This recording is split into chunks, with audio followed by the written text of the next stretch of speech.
My name is Sven and you're watching Starcraft Pulse. Before we begin the show, I think we just need to have a quick moment of silence for the loss of our beloved beta.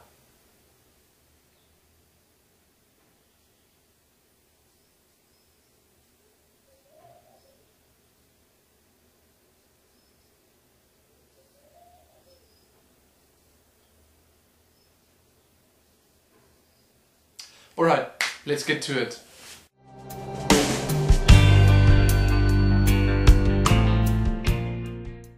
This week's news is not the most entertaining we've had, but at least there's something.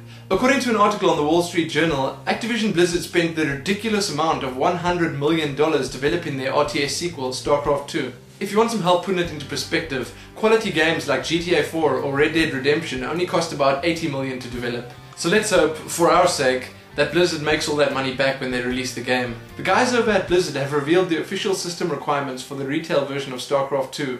The requirements aren't that crazy, and I think most people should have little to no problem at all running the game. If you didn't make it into the beta and you're not sure if your PC has what it takes, check the links below for the full requirements. The beta version for the new Battle.net site is now live. From the main page you can access either the Starcraft 2, World of Warcraft or Diablo 3 Battle.net sites. The Starcraft 2 site seems to be the only one that's up and running now, and the new theme and style on it is a major improvement over the old generic Battle.net site. From the new Battle.net beta site you can check character profiles, look at your own screenshots and videos, and even read game guides written by the Blizzard gurus themselves. Be sure to check it out, you can find the link below. For anyone interested in what's going on with the whole real ID thing in any Blizzard games, there's a new FAQ up over on the official Battle.net forums. You can read up about all the features and innovations in this new system, and hear their reasoning about removing the real ID on forums thing.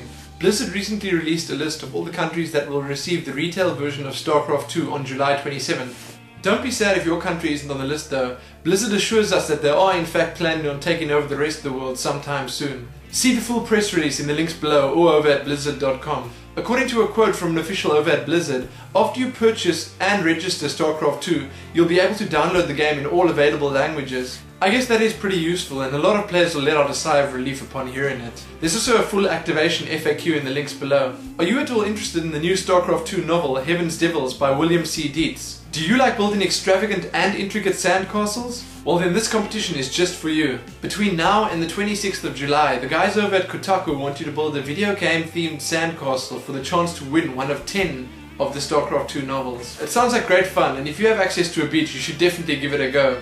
Head on over to Kotaku to read more about it, or just check the links below. Another Sunday brings us another Zotac. Without fail, the guys from over at Zotac have brought together some of the best players to compete for their now highly sought after cup. The finals saw the infamous Terran player Demuslim take on another Terran player, Jimpo. Demuslim managed to win with a rather convincing 3-1. The games in the Zotac number 16 replay pack are definitely worth a watch, as the tournament had some rather big names competing. The Go for SC2 Cup also ended last week with the Terran player Strelok taking the win. He managed to best the Protoss player White Ra with a score of 3-1. You can see both tournaments' full results and get the replay packs in the links below. Just a quick mention that some clever guys on the Team Liquid forums managed to fix that pesky black screen replay problem. So if you were one of the people having problems watching replays while the beta was down, check the thread in the links below. That's it for international news. Let's check out what's been happening on the local scene.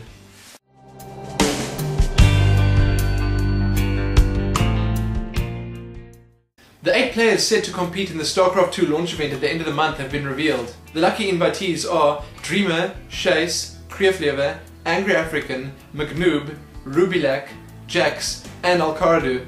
Good luck to all of them, and stay tuned for more information regarding the event. Just remember, if you want to go to the event as a spectator, registrations for spectators are now open over at the Do Gaming website. I'm sure it's going to be great fun, and anyone vaguely interested in StarCraft 2 should try and make an effort to get there.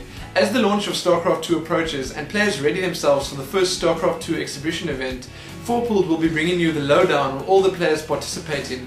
Be sure to keep checking back on 4Pooled.com for updates on South Africa's best in the Starcraft 2 scene. 4Pooled will be releasing the player profiles one by one as we count down to the launch of this most anticipated of games. As you may already know if you watched the previous episode of Starcraft Pulse, there were a few tournaments here in South Africa over the past week. We had the FPPQQ Phase 2 tournament and the Fist, both of which were won by Dreamer. The Protoss player Dreamer and the currently random Chase met in the finals of the FPPQQ tournament. They had some close games, but Dreamer managed to take it in the end. In the finals of the Fist, we saw the Terran player McNoob and Dreamer duke it out.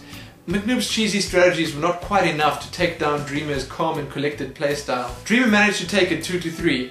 Read more about that over at meton.co.za or polofluke.co.za. Let's see what's been happening in the general Blizzard news.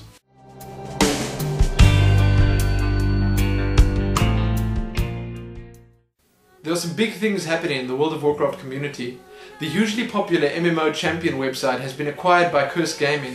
They warn everyone though that the only changes that will be happening to the site will be improvements. A recent developer chat on Twitter has been transcribed by many of the big World of Warcraft news sites. Blizzard revealed a huge amount of changes and plans for the World of Warcraft and Cataclysm. It's definitely worth checking out if you're interested in that kind of thing. The Cataclysm beta servers have been hit with a huge patch this week, and with it came a lot of changes, improvements and fixes. But, yes, there's always a but, there's a login issue at the moment which requires players to change a few things in their games folder before it'll work again. If you're lucky enough to be in the Cataclysm beta, you'd best check that out before trying to log in. MMO Champion have recently revisited the Cataclysm Guild perks, the replacement for the previously announced Cataclysm Guild talents. There are a total of 25 guild levels, and each level will reward guild members with an extra perk. The leveling process of the guilds remains pretty much unchanged. You'll gain experience through PvP, dungeons, raid progression and even questing. It's an interesting way of doing things, and I think a system that rewards activity is great. World of Raids has a nice article up detailing all the major faction characters in World of Warcraft Cataclysm. It's nice to see how things have changed and where they all are in the expansion. You can check that out over at worldofraids.com. The Cataclysm expansion tie-in novel by Christy Golden, The Shattering, now has a sneak peek and description available for viewing. The novel looks like it could be a great read, and I'm definitely going to try and get my hands on a copy when it's released. Another thing that's probably worth mentioning to all the raiders out there is that the Icecrown Citadel buff, Hellscream's Warsong, is now at 30%. So any guilds still struggling in Icecrown Citadel should be able to get through there now with that little bit extra. That's it for this week's episode. I thought I'd just mention that I'm probably going to be attending the midnight launch of Starcraft 2 at the BT Games in the Somerset Mall on July the 26th. That probably doesn't mean much to all the international guys watching the show, but for the local guys, now you know where to find me. So thanks to all the regulars watching the show and all the new viewers and subscribers. See you all next week, and I hope you all manage to stay busy for these last few days before the game's launch.